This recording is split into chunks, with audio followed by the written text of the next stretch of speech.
Do you feel stuck in the same thought patterns and habits over and over again? In the revolutionary book, Breaking the Habit of Being Yourself, Dr. Joe Dispenza uncovers how we can reprogram our minds and change our reality. Based on neuroscience and quantum physics, the book offers practical steps to break out of old limiting habits and reach the best version of yourself. In this podcast, we'll discuss how to break negative cycles and harness the power of the mind to create a more meaningful, happy, and successful life. Hello everyone, my name is August and welcome to the Shift Perspective podcast. This time, we will discuss an interesting object, uncovering how we can reprogram the mind and change our reality to live better. Listen to this podcast until the end to discover how to break old habits and shape the new future you dream of. Start your self-transformation today. Enjoy the podcast. I hope you find it useful. Thank you. Ready to have your mind blown? Today, we're going to dive into Dr. Joe Dispenza's Breaking the Habit of Being Yourself. It's like this wild ride through quantum physics and brain waves and meditation, and it all kind of comes down to this idea that you can consciously change your reality. And I'm not just talking like wishful thinking, but like a real tangible shift. It's a bold claim, for sure. But Dispenza, he backs it up with some really fascinating research and some pretty mind-bending concepts. Yeah, and that's what we're here to unpack. So like he starts out with this really simple question.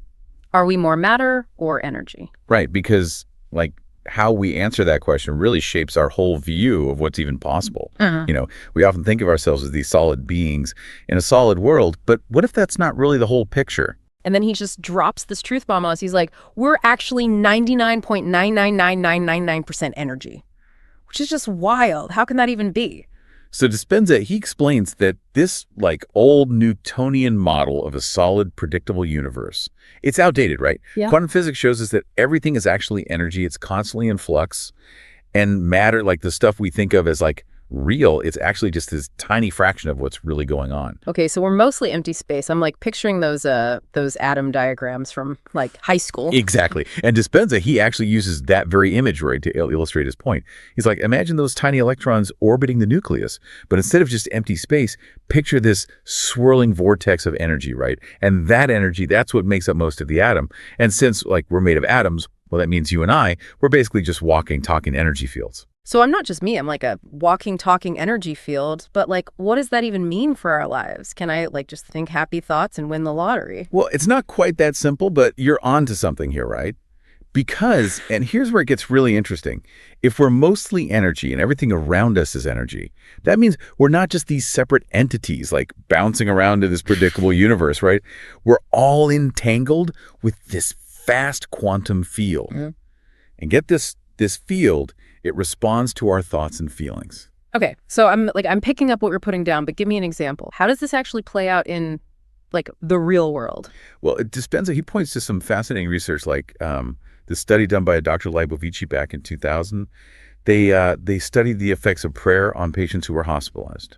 Okay, prayer. I mean, I'm all for open-mindedness and everything, but that sounds a little out there, even for this deep dive. I hear you, but stay with me on this one. Okay? Oh. This wasn't just like any study. This was a double-blind, randomized, controlled trial, meaning it was like scientifically rigorous. And get this, the results actually showed that focused intention in the form of prayer, it actually seemed to have a measurable effect on the patient's outcome. Wait, for real? So people were like literally praying for these patients and their health improved? That's what it looks like. Yeah. And here's a really mind-blowing part. The prayers were actually for patients who've been hospitalized in the past. It's like this focused intention somehow influenced past events. Okay, you officially have my attention. This is some heavy stuff. So if I'm understanding this right, we're powerful energy beings and like our thoughts can actually affect reality, maybe even influence the past. That's the idea Dispenza is putting forth, and it's a lot to take in, I know.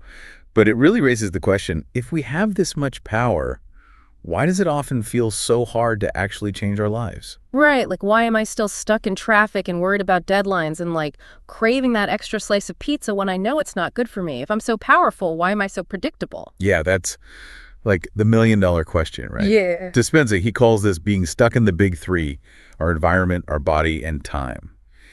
And these are like the forces that kind of keep us locked in, even when we want something different. The big three, huh? Sounds kind of ominous. Break it down for me. What makes these forces so powerful? Okay, well, let's start with, like, our environment. Mm. And it's more than just, like, where you live, right? Yeah. It's your possessions, the people you surround yourself with, your job, basically everything that kind of creates the context of your life. Dispenza says we're often, like, possessed by our possessions, meaning we get so attached to all these external things that they actually start to define who we think we are. Yeah, okay, I can see that. We identify with our stuff, our roles, even just like our routines. It's like they become part of our identity, even if they're not really serving us anymore. Exactly. And then there's the body, Dispenza. He explains that our bodies actually become addicted to the familiar chemistry of our emotions, even the negative ones. Wait, so you're saying it's not just our minds that are resisting change. Our bodies are physically craving the same old emotional roller coaster, even if it's a bumpy ride. You got it. It's like we're hooked on this chemical cocktail of our own making. Mm-hmm. Our thoughts trigger these neurochemicals, right? And then those create the physical sensations that we associate with different emotions. So, like, if you're constantly thinking thoughts that trigger stress, anxiety, self-doubt, well, your body, it gets used to that chemical cocktail. Yeah. And it actually starts to crave it. So even if I know that, like, stressing over deadlines isn't good for me, my body's actually craving that familiar surge of cortisol. That's kind of terrifying. It's like any addiction, right? We're drawn back to what feels familiar, even if it's ultimately harmful. Wow. And that brings us to the third culprit, time. Okay, time. I mean, I feel like I'm always running out of it, but how does that keep us stuck? So Dispenza, he argues that most of us, we're rarely truly present. We're either, like, reliving the past, replaying old hurts or triumphs, or we're projecting ourselves into the future and we're worrying about what might happen. Either way, we're missing out on the power of the present moment, the only place where we can actually create real change. So we're trapped in this loop, like bouncing between past regrets and future anxieties, never fully present enough to actually tap into that quantum field we were talking about. That's the gist of it, yeah. We're caught in the grip of the big three: our environment, our body, and time. And they're constantly reinforcing our old patterns, making it feel almost impossible to break free. Okay, so we're basically stuck in a quantum rut. It all makes sense now, but it's also a little depressing. So does Dispenza offer us a way out of this mess? He does. And this is where things get really interesting. It all starts with understanding that we don't just have one brain, but three.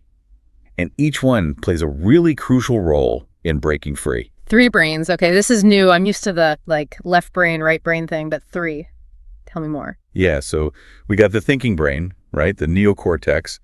That's the one that's all about analysis, planning, information processing. Basically the CEO of our whole mental operation. Makes sense. Well, what about the other 2? What are they in charge of? Okay, so then there's the feeling brain, which is the limbic system. This one's all about emotions, the good, the bad, and the ugly. It's the source of those chemical cocktails we were talking about earlier, the ones that keep us hooked on familiar feelings. Right, the ones that have me reaching for the comfort food after a long day. And the third brain, what's its role in all of this? The third brain is the cerebellum, and this is the habit brain. It's in charge of all those automatic programs we run without even thinking about it. Habits, reactions, those ingrained patterns of behavior. So it's like our autopilot, kind of keeping us on the same old route, even if we're headed for a breakdown. Yeah, that's a great way to put it. And Dispenza's point is that, like, for real change to happen, we need to get all 3 brains on board working together. Okay, so I'm seeing the challenge here. It's like when you're trying to break a bad habit, right? Like, your thinking brain knows it's a bad idea, but then your feeling brain is craving it, and your habit brain is just going through the motions. So how do we break out of this, like, neurological tug of war? How do we actually rewire our brains to create a new reality? Isn't that where meditation comes in? You got it. But we're not talking about, like, your typical, relax and chill type of meditation. This is about using specific techniques to actively shift our state of being and influence that quantum field we keep talking about. Okay, color me intrigued. What kind of techniques are we talking about here? Give me the inside scoop. So Dispenza, he breaks it down into this 3-step process. It starts with induction, which is all about quieting the mind and shifting into a more receptive brainwave state. So like hitting the reset button on our internal chatter. Exactly. One technique Dispenza recommends is something called the water rising visualization. Basically, you imagine yourself submerged in this warm water and you slowly feel the water level rising. And as it does, you just release any tension, any stress. That sounds incredibly relaxing. What's next after we've, like, hit the mental reset button? Okay, so the next step is pruning. And this is where you identify a negative emotion or maybe a pattern that you want to change. Maybe it's fear, maybe it's self-doubt, or, that pesky habit of procrastination. The key here is to just become aware of it without judgment. And then mentally, you just hand it over to be released. Like we're finally unpacking those heavy suitcases we've been dragging around for years, right? Like letting go of all that baggage that's been weighing us down. Exactly. It's about surrendering those old patterns and creating space for something new. And that brings us to the final step, and perhaps the most exciting one. Right, this is what it's all about. Tell me everything. This is where you get to visualize your ideal self and the reality you want to create. And I'm not talking like vague daydreams here. Dispenza, he's all about getting incredibly detailed. You want to engage all your senses, imagine how you look, how you feel, the people you're with, the experiences you're having, the whole 9 yards. So like creating a vision board, but in my mind. Exactly. Yeah. And the key is to feel it as real now, not someday in the future. You really have to embody the emotions, the energy, the reality that you want to create. Dispenza calls it combining a clear intention with an elevated emotion. So it's not just thinking it, it's like feeling it with every fiber of my being, right? This sounds like a lot of work. It does take effort, for sure. But like anything worthwhile, it gets easier with practice. The more you work those mental muscles, the more adept you become at shifting your state of being. And according to Dispenza, influencing your reality. It's a really powerful idea, isn't it? That like we have this innate ability to shape our reality through the power of our own minds and emotions. It really is.